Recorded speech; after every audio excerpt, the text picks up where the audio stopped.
বাংলাদেশ সরকার কেন এই নতুন করে প্রেম করতে যাচ্ছে ইসরায়েলের সঙ্গে? কারণটা কি?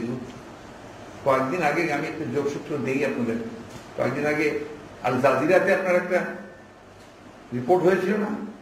সেই রিপোর্টে এসেছিল যে একটা বিশেষ সার্ভেলেন্সের যে ডিভাইস, যন্ত্র, এই যন্ত্র অরিজিনালি ইসরায়েল থেকে সংগ্রহ করা হয়েছিল।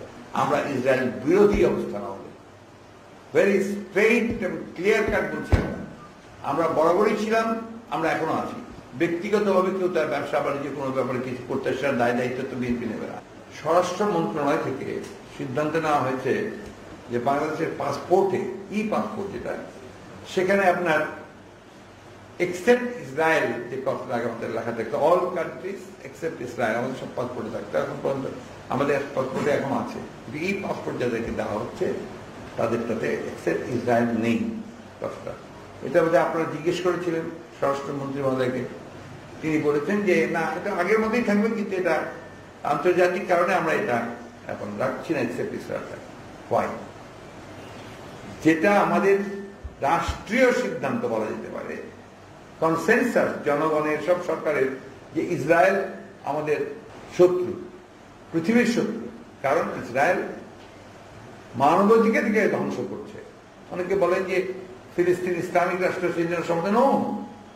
আমরা ফিলিস্তিনকে সমর্থন করি, সকলেই, গোটা পৃথিবীর মানুষ সমর্থন করে যে ফিলিস্তিন রাষ্ট্র এবং তার মানুষগুলো মানুষ, তার শিশুরা শিশু। প্রায় 100-র মতো শিশুকে হত্যা করা হয়েছে কয়েকদিনে।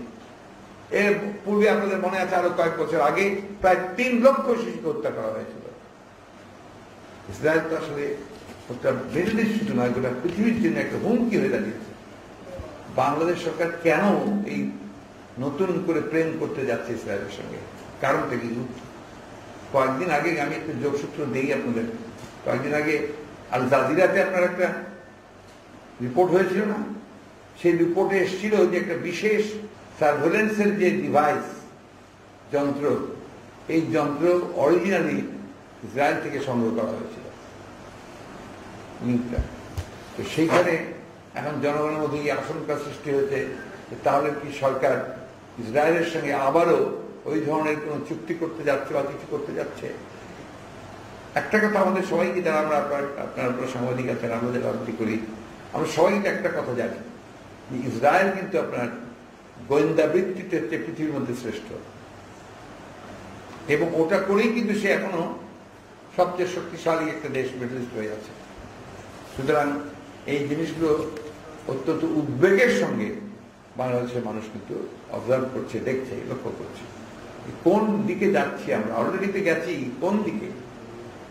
অন্ধকার মধ্যযুগীয় বর্বরতার দিকে, যেখানে মানুষের কোন ন্যূনতম অধিকারটুকু থাকবে না সেইখানে।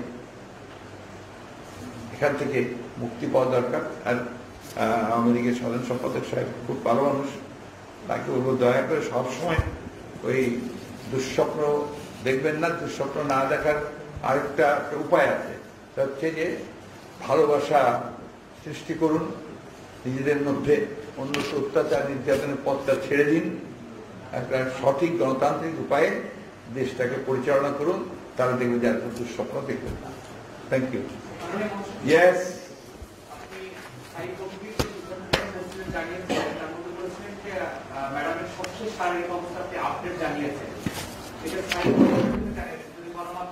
আমি গণমাধ্যমকে কালকে না কবে জানালাম যেন, পরশুই জানিয়েছি। একই রকম, খুব পরিবর্তন নাই, একই ধরনের আছে।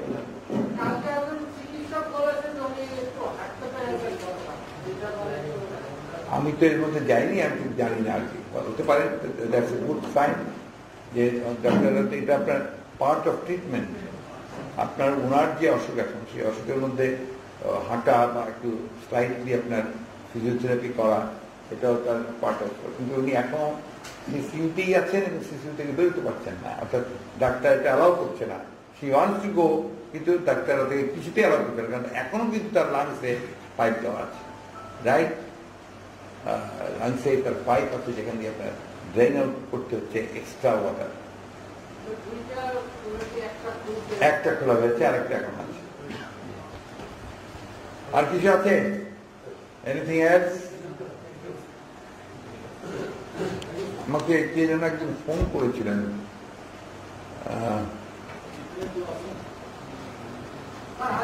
বাংলা ভিশনের অনলাইন পত্রিকা আছে নাকি?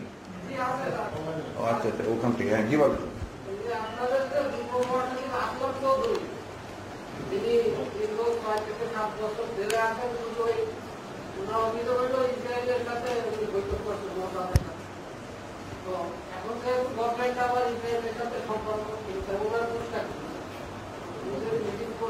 আপনারা এটাকে ওইভাবে আপনারা ইকুয়েট করছেন কেন? আপনারা এই সিদ্ধান্তটাকে ওইভাবে নিজেরা তৈরি করছেন কেন? বক্তব্যটা আপনি নিজে দিচ্ছেন কেন? আপনি বলতে পারেন যে উনি এতদিন ধরে আটকা পড়ে আছেন, অভিযোগ আছে যে তিনি ইসরায়েলের সঙ্গে সম্পর্ক করছেন, এটা কিন্তু অভিযোগ। আর আমরা খুব স্পষ্ট করে বলছি যে তার সঙ্গে ইসরায়েলের কি সম্পর্ক আমাদের সঙ্গে, বিএনপির সঙ্গে কোনো নাই। শুধু না, আমরা ইসরায়েল বিরোধী অবস্থান আমাদের ভেরি স্ট্রেইট এবং ক্লিয়ার কাট বলছি। আমরা বরাবরই ছিলাম, আমরা এখনো আছি। ব্যক্তিগতভাবে কেউ তার ব্যবসা বাণিজ্য কোনো ব্যাপারে কিছু করতে, সেটা দায় দায়িত্ব তো বিএনপি নেবে না। বিএনপি খুব স্পষ্টভাবে বলতে চায় যে বিএনপি ইসরায়েলের এই যে মানবতা বিরোধী বর্বরচিত যে হামলা এবং আজকে মধ্যপ্রাচ্যে যে অশান্তি সৃষ্টি করা এবং ফিলিস্তিন রাষ্ট্রকে যে আপনার ধ্বংস করে ফেলা, এর মূল হচ্ছে ইসরায়েল। সেই ইসরায়েলকে অবশ্যই তাকে আপনার আন্তর্জাতিক বিশ্বের উচিত তাকে সম্পূর্ণভাবে বন্ধ করা এবং ফিলিস্তিনের যে স্বাধিকারের যে অধিকার, স্বাধীন রাষ্ট্রের যে অধিকার, তাকে নিশ্চিত করা। বিএনপি গণমাধ্যমের বন্ধু সেজে সাংবাদিকদের উস্কানি দিচ্ছে, এটা একেবারেই একটি মন গড়া এবং নিজেদের অপরাধগুলোকে ঢাকার জন্য একটি মন্তব্য। আওয়ামী লীগের সাংবাদিকতা, মুক্ত স্বাধীনতা, সংবাদ মাধ্যমের প্রতি আচরণ, ব্যবহার, এটা গোটা বাংলাদেশ জানে। আপনাদের নিশ্চয়ই মনে থাকে, অনেকে মনে থাকার কথা অনেকে পড়েছেন যে 1975 সালে দেশে একদলীয় শাসনব্যবস্থা বাকশাল প্রতিষ্ঠা হয়েছিল এবং সেই বাকশাল প্রতিষ্ঠার আগে থেকেই সমস্ত পত্রিকাগুলোকে নিষিদ্ধ ঘোষণা করা হয়েছিল। মাত্র 4টা পত্রিকা চলবে বলা হয়েছিল, সেই 4টা তাদের নিজস্ব পত্রিকা, এবং তাতে অসংখ্য সাংবাদিক কিন্তু আপনার বেকার হয়ে গিয়েছিলেন, তারা কর্মচ্যুত হয়েছিল। এটা হচ্ছে প্রথম কাজ। এবং এই সময় আপনাদের মনে আছে যে সেই সময় তারা একটা আইন করেছিলেন, যে আইনটা পাকিস্তান আমলে ছিল, আমাদের সময় সেটাকে আপনার 1971 সালের স্বাধীনতা পরে সংবিধানের এই আইনটাকে বাদ দেওয়া হয়েছে, কালো আইন বলে, হচ্ছে আপনার বিশেষ ক্ষমতা আইন। এই বিশেষ ক্ষমতা আইন কিন্তু আওয়ামী লীগ প্রয়োগ করে তখন অনেক বিশেষ আপনার সংবাদপত্রকে তারা ওই সময় সেন্সার করেছে, হুমকি দিয়েছে, এবং আপনার অনেক সাংবাদিককে তারা সেই সময় হয়রানি করেছে। এরপরে আপনারা জানেন যে জরুরি অবস্থা ঘোষণা করা হয়েছে। জরুরি অবস্থার সময় কিন্তু পুরোপুরি সংবাদপত্রগুলোকে আপনার নিয়ন্ত্রণ করা হয়েছে। আপনারা দেখবেন ইদানিং তো খুব ফলাও করে আপনার শেখ মুজিবুর রহমান বক্তব্যগুলো প্রচার করা হয়। কি হবে বসার হয়, বসেন না প্লিজ, বিভিন্নভাবে ফলাও করে প্রচার করা হয়। তো সমস্যা হচ্ছে যে আপনারা একটু লক্ষ্য করবেন, এই যে আপনার বিভিন্ন বক্তব্য শেখ মুজিবুর রহমান সাহেবের আপনার প্রচার করা হচ্ছে প্রায় সব টেলিভিশন চ্যানেলে, এগুলোতে আপনারা লক্ষ্য করে দেখবেন যে কিভাবে সংবাদ মাধ্যমের উপরে তিনি আক্রমণ করে কথা বলতেন। সেটা তার শাসন আমলের শেষের দিকটায় সংবাদ মাধ্যম, সাংবাদিকদের কিভাবে তিনি আক্রমণ করছেন, এটা বাস্তবতা বলছি আমি। তিনি বলছেন যে সংবাদ মাধ্যম এখন আর সত্য কথা প্রচার করে না, তারা শুধু আপনার এই দুর্নীতির কথাই প্রচার করছে, মিথ্যা সংবাদ প্রচার করছে, এই কথাগুলো আসছে। তো তাদের আপনার একটা, আমি যেটা সবসময় আমার কাছে মনে হয় যে তাদের মর্যাদাগত ব্যাপার, তারা ভিন্ন মত সহ্য করতে পারে না, এবং তারা কেউ সমালোচনাকে সহ্য করতে পারে না, এবং তাদের অপরাধগুলোকে তুলে ধরাটা হচ্ছে সবচেয়ে বড় অপরাধ, যেটা আমাদের সাংবাদিক ভাই এখন ভোগ করছে আর কি। সংবাদপত্রের স্বাধীনতা তারা আনুষ্ঠানিকভাবে বন্ধ করেছে 1975 সালে। এটা আনুষ্ঠানিকভাবে, আমাদের কোনো রাখা ঢাকা ছিল না, এটা একেবারে আইন করে তারা বন্ধ করেছিল। 1996 সালে আওয়ামী লীগ ক্ষমতায় আসার পরে পরেই দৈনিক বাংলা, বিচিত্রা এবং বাংলাদেশ টাইমস 3টি পত্রিকা নিষিদ্ধ করে, বন্ধ করে দিয়েছে, স্টপ। এরপরে 2008 সালে একের পর এক তারা চ্যানেল 1, এরপরে আপনার ইসলামিক টিভি, এরপরে দিগন্ত টিভি, 21 টিভি আক্রমণ করেছে এবং বন্ধ করে দিয়েছে। একের পর এক পত্রিকা, আমার দেশ পত্রিকা, এরপরে আপনার শীর্ষ কাগজ, এরপরে আপনার আবার অনলাইন 37টি না 42টি অনলাইন পত্রিকা, এগুলো সব কিন্তু বন্ধ করে দেওয়া হয়েছে। এবং দেখুন, মানে সর্বজন শ্রদ্ধেয় যে সম্পাদক জায়দিনের শফিক রহমান, তাকে মিথ্যে অজুহাতে গ্রেফতার করা হয়েছে। আমার দেশ পত্রিকার অত্যন্ত জনপ্রিয় একজন সম্পাদক, গুণী সম্পাদক মাহমুদুর রহমান সাহেবকে গ্রেফতার করা হয়েছে। তার আমার দেশ পত্রিকা পুড়িয়ে দেওয়া হয়েছে, তাকে গ্রেফতার করে নির্যাতন করা হয়েছে, দীর্ঘদিন কারাগারে তাকে আটক করে রাখা হয়েছে। আমাদের শওকত মাহমুদ সাহেব, আপনার একজন প্রখ্যাত কথিত যশা সাংবাদিক, তাকে গ্রেফতার করে নির্যাতন করে দীর্ঘকাল কারাগারে আটক করে রাখা হয়েছে। এখন 7 মাসেরও বেশি সমাজের কারাগারে আটক আছেন রুহুল আমিন গাজী। সংগ্রামের এডিটর আসাদ সাহেব কোন আইনে আছেন? একটা আছে ডিজিটাল সিকিউরিটি অ্যাক্ট আইনে, আরেকটা আছেন রাষ্ট্রদ্রোহিত আইনে। দেশ থেকে পালিয়ে গেল আপনার যে শহীদুল আলম, প্রখ্যাত আলোক চিত্র সাংবাদিক, তাকে গ্রেফতার করে রাখা হয়েছে দীর্ঘদিন। পরবর্তীকালে অনেক আন্দোলনের মধ্য দিয়ে থেকে উনি বেরিয়েছেন। এরপর আরো অনেকেই আছে, আমি সরকারের নাম এই মুহূর্তে মনে করতে পারছি না। কাজল রাইট, রাইট। এখন এখানে আপনার পালিয়ে গেছেন যে মনিরা হায়দার ইত্তেফাকের প্রখ্যাত সাংবাদিক, তাকে চলে যেতে হয়েছে। অলিউল্লাহ নোমান চলে যেতে হয়েছে।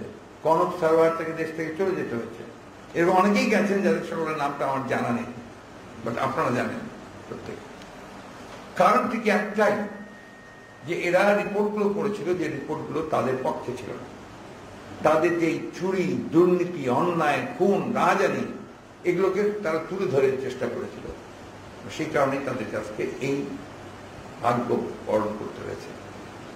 সাগরুণীকে হত্যা করেছে। আজকে কত বছর হলো? প্রায় 9 বছর হলো, এখন পর্যন্ত তারা হত্যাকারীকে খুঁজে পায়নি। মুহূর্তের মধ্যেই সব হত্যাকারী বের হয়ে যায়। একটা ঘটনা ঘটলে প্রায় একদিনও লাগে না, বের করে ফেলে। কিন্তু সাগররুণীটাকে পাওয়া যায় না। কারণটা কি? যে সাগররুণী প্রকৃতপক্ষে তারা এমন কতগুলো রিপোর্ট করছিল, যে রিপোর্টগুলো সরকারের একেবারেই তাদের ভিত্তি নাড়িয়ে দেওয়ার মতো রিপোর্ট করছিল। আমরা যেটুকু ইনফরমেশন পেয়েছি।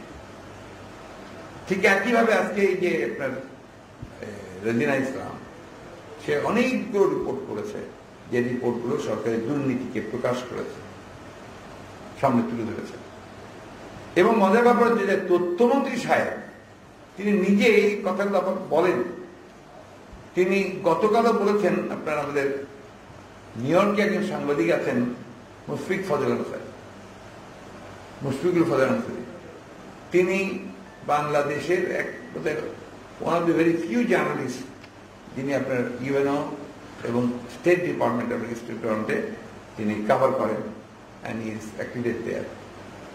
তিনি যে ইস্যুগুলো তুলে নিয়ে আসেন, বাংলাদেশের গণতন্ত্র, বাংলাদেশের বর্তমানে টিকার সমস্যা, বাংলাদেশের মুক্ত সাংবাদিকতার সমস্যা, এই সমস্ত সমস্যাগুলো নিয়ে আসেন, যার ফলে আপনার আমেরিকা বলেন বা জাতিসংঘ বলেন, তাদের মতামত জানান, সেটা উঠে আসে, আন্তর্জাতিক বিশ্বে আসে। এই কারণে কালকে তাকে নাম ধরে তিনি বলেছেন যে এই ভদ্রলোক নাকি আপনার প্রশ্ন করে করে জাতিসংঘের মন্তব্য আদায় করে। এটাই তো সাংবাদিকের কাজ। সাংবাদিকের কাজটা কি? আমি তো যেমন আপনারা আমাকে অনেক প্রশ্ন করেন, সব প্রশ্ন তো আমার ভালো লাগবে তা তো না। এটা ওর মধ্যে থেকে আপনারা চেষ্টা করেন যে আমি যে কথাটা বলবো সেটা আপনারা নিয়ে আসবেন সামনে। That is your job. এটা আমাদের সহ্য হয় না। এবং সবখানে ওনারা, আপনারা যে আগেও বলেছি, যে আপনার দুঃস্বপ্ন দেখে প্রতিদিন, প্রতি রাত্রে, প্রতি মুহূর্তে, যে বিএনপি দেখতে থাকে এবং সবখানে ষড়যন্ত্র দেখতে থাকে। এত ভয় কেন রে ভাই? কারণ আপনারা একেবারেই একটা পায়ের তলায় মাটি নেই আপনাদের, কারণ আপনাদের পেছনে মানুষের কোনো শক্তি নেই। আপনারা এখন আমলাতন্ত্র নির্ভর হয়েছেন, আপনারা এখন সামরিক বেসামরিক আমলাদের নিয়ে আপনারা দেশ চালাচ্ছেন। আপনি দেখুন, গোয়েন্দাদেরকে সবসময় লাগিয়ে দেওয়া হয় সাংবাদিকদের পেছনে। আমি শুধু সত্য কথাগুলো বলছি। তারা গোয়েন্দারা আপনাদেরকে ফোন করে করে বলে এটা দেওয়া যাবে, এটা দেওয়া যাবে না। বাস্তবতা আপনারা কেউ স্বীকার করুন আর না করুন। আপনারা দেখুন যে যারা এই আপনার মিডিয়া হাউসের মালিক আমাদের, তাদের অনেককে বাড়ি পর্যন্ত ভেঙে দেওয়া হয়েছে বুল্ডোজার দিয়ে, জাস্ট একটু ভিন্ন অবস্থান নেওয়ার কারণে। আবার এডিটার, নাম করা পত্রিকার নাম করা এডিটার হত্যা মামলা দেওয়া হয়েছে। আপনার সারা দেশে 100টা মামলা দেওয়া হয়েছে নাম করা সব এডিটার, নাম করা পত্রিকার। অপরাধ একটাই, কেন সবাই তাদের আপনার তোষামোদি করছে না? কেন অন্যান্য উচ্ছিষ্টভোগী যে সমস্ত কয়েকজন আছে আপনাদের চিহ্নিত, তাদের সুরে একই সুরে কথা বলছে না কেন? কিন্তু সবাই তো একরকম নয়। দেশপ্রেম আছে, ভালোবাসা আছে, নীতিবোধ আছে মানুষের, সেগুলো দেশকে ভালোবাসে, তারা তো নিশ্চয়ই কথা বলবে। তাদের যে পেশাগত যে দায়িত্ব, সেই দায়িত্ব তারা পালন করবে। দ্যাটস ওয়াই এই সাংবাদিক ভাইয়েরা বোনেরা তারা আজকে যারা কথা বলেন, তারা আজকে এই বিপর্যয়ের হুমকির সম্মুখীন হয়, বিপদের সম্মুখীন হয়। আমরা একটা কথা আগেও বলছি, এখনো বলছি, পরিষ্কার করে বলছি, এইভাবে অত্যাচার করে নির্যাতন করে কোনোদিনই কেউ টিকে থাকতে পারেনি। হ্যাঁ, টাইম লিমিট হয়তো আপনার থাকে বিভিন্ন কারণে, কিন্তু থাকতে পারে না, তাদেরকে বিদায় নিতে হয়। সেই বিদায়টা কখনই আপনার খুব সুখকর হয় না। আমি আরেকটা কথা বলি, আমার বক্তব্য শেষ করবো। সেটা হচ্ছে যে আপনার